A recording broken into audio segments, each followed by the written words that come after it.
and welcome back. I am Book Lover Lorna and you're joining me for another book video because what else do we do here? Just talk about books. You'll be glad to know that I've actually planned this video in my trusty little notebook that was a very kind gift from my neighbours, two lovely ladies. They're just as big fans of Disney as I am. They asked me who my favourite character was. And it turns out that one of them has been learning how to create stickers that have, I'm showing you all kinds of reflections here. It's got grubby fingerprints on it too. All different kinds of stickers. So it's a stitch and it says Ohana means family.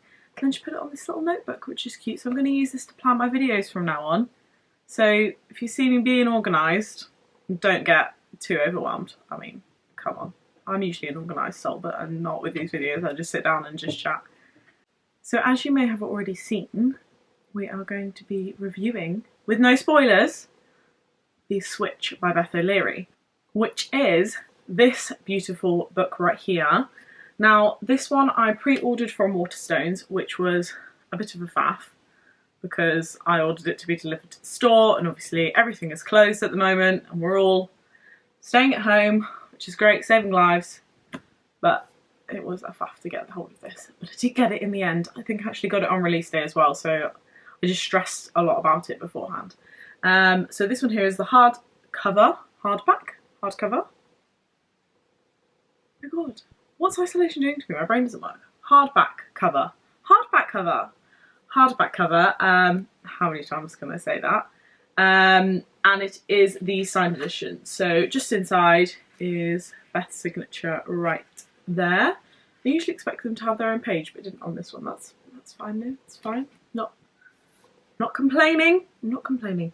So the front cover here, the switch, and then you've got two front doors.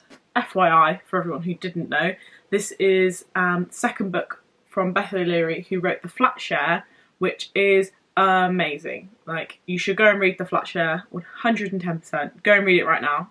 Like, finish this video first and then go download it. It's been like 99p on Kindle for ages, but it's such a good book. So you really should go and enjoy that one because it's just so heartwarming. Did really, really well. So a lot of people that I follow on Instagram have been really looking forward to this book. So I need to stop going off on tangents. This front cover here, I think it's very simple, but it's very pretty and effective. There's not too much on there, so there's not too much colour. The doors are the main points really. And then the book underneath the dust jacket. I'm not sure whether it's supposed to be like this or whether there was a little malfunction when mine was produced. I really don't think it should be like this. So it's like a, what do we call this? Lemon colour, a nice light pale lemon colour. And the spine, it says The Switch, Beth O'Leary, and I think you pronounce the publisher Quercus? I don't know. But I don't know if you can see, or I don't know if you'll be able to see at all, but the top of the letters are all missing on the switch bit. And then there's little bits missing on the publisher's name as well, but it's mostly just here. I don't think you'll be able to see, just along the top there. I'm trying to cover my face for you. So the hardback bit underneath the dust jacket would look amazing if mine wasn't damaged. It's like there's chunks missing in separate places, so I definitely don't think it's supposed to be like that, but it doesn't matter. It doesn't affect the way you read the book. I'm just a bit too OCD about how my books look. Right, so let me read you the blurb so you have an idea of what this book is about. So it's called The Switch. It says, Lena is too young to feel stuck. Eileen is too old to start over. It's time for the switch. Ooh. I haven't spoken to anyone in too long. Okay. Ordered to take a 2-month sabbatical after blowing a big presentation at work, Lena escapes her grandmother Eileen's house for some overdue rest. Newly single and about to turn 80, Eileen would love a second chance at love, but her tiny Yorkshire village doesn't offer many eligible gentlemen. So Lena proposes a solution, a 2-month swap, hence the name of the book. Eileen can live in London and look for love, and Lena will look after everything in rural Yorkshire. And then the next part says, but with a rabble of unruly OAPs, I like that, a rabble of unruly OAPs. How else do you describe OAPs? I mean, to contend with, as well as the annoyingly perfect and distractingly handsome schoolteacher, Lena learns that switching lives isn't straightforward. Back in London, Eileen is a huge hit with her new neighbours and with the online dating scene, but is her perfect match nearer to home than she first thought?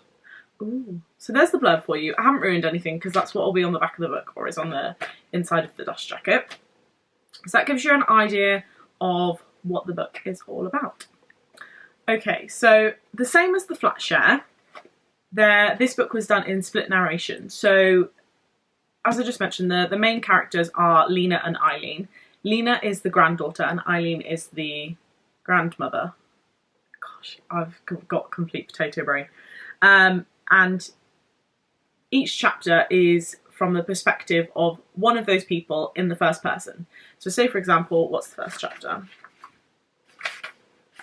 First chapter is Lena, and then, for example, the second chapter would be Eileen. They're not necessarily switching constantly all the time. I think there might have been like a couple in a row sometimes of the same person.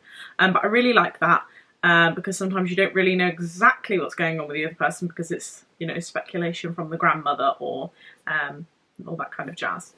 Now, I really, really enjoyed the relationship between Lena and Eileen. It was so cute and heartwarming.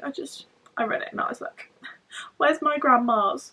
I want to go see them, but I can't because we're all staying at home, which again is fine, but I want to see my grandmas.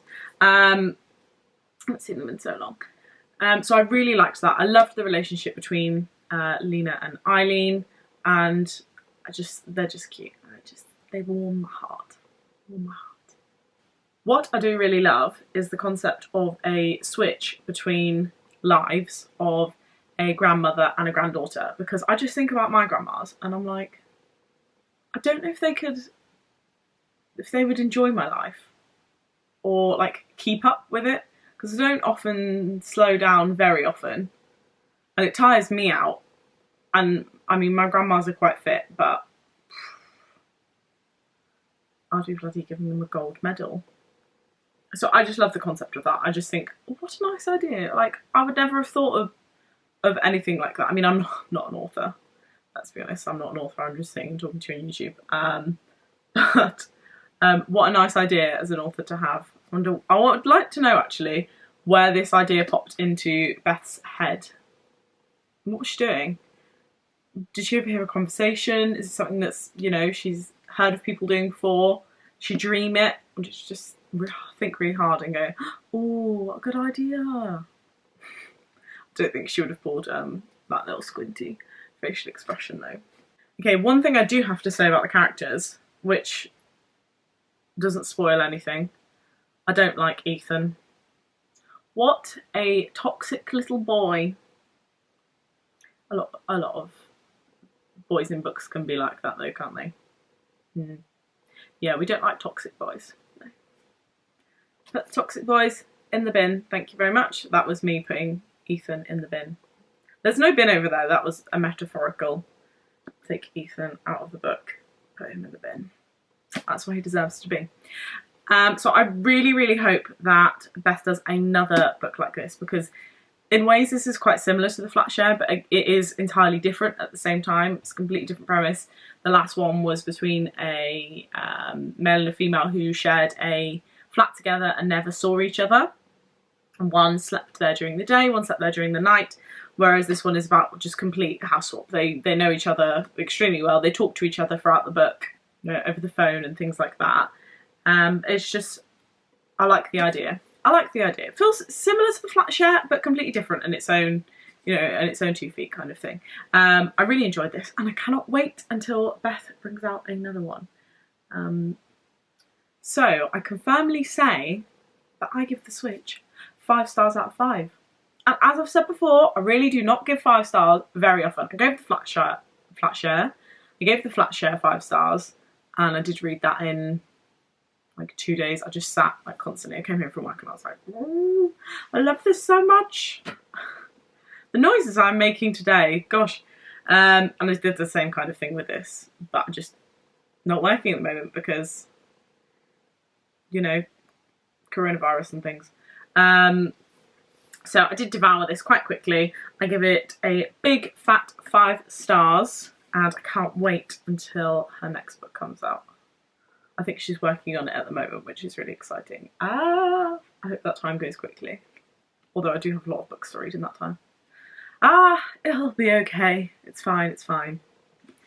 And so there concludes my review of The Switch. I hope you enjoyed it. Let me know down below what your thoughts are, if you're going to go and pick it up now that I've said it's amazing. If you've already got it at your bookshelf, if you've, you know, ordered it for delivery, let me know. I'm going to have to buy all of Beth's books now in hardback because I've got the Flat Share and this one both in hardback editions. So, you know, forevermore I have to buy her books in hardback edition. I can't remember whether the other one is signed or not, actually. I'm not sure. I'm looking, it's up there. Can't remember, but I probably won't need to buy a signed one every time, but you know me, can't say no to a hardback signed book, can I? Literally can't. Literally can't. Or a Waterstones special edition. Can't say no to that either. Never mind. Anyway, enjoy the rest of your day. Happy reading and stay safe. Bye!